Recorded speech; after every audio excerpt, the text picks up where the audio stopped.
ایک جوان بچہ اپنے یہاں بیمار ہے اور بہت سے لوگ یہاں پر بیمار ہیں. فہیم کی والدہ جو کہ بہرحال گلبرگہ میں ایڈمٹ ہے. کافی لوگ بیمار ہیں اس وقت. قافلے میں ہر کسی کا جو اپارک بیمار ہے. یہاں پہ ریاض بھائی نانواتی ان کی آئیڈیا کی سیریس حالت بہت زیادہ بھی دوپہر میں کافی لوگ بیٹھے ہیں. اس دربار سے کوئی خالی نہیں جاتا ہے. یہاں جو مانگا جاتا ہے عنایت ہوتی ہے.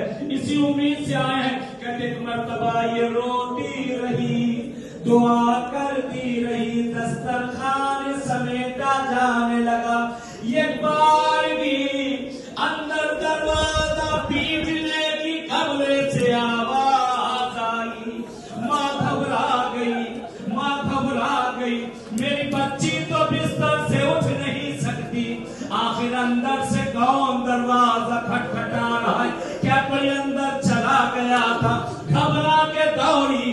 اندر سے بیٹی آواز دے رہی اماں جلدی کرو میرے پاس آ جاؤ دروازہ کھولو. ماں گھبرائی ہوئی.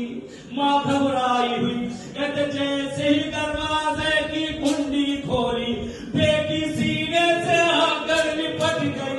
اللہ اکبر.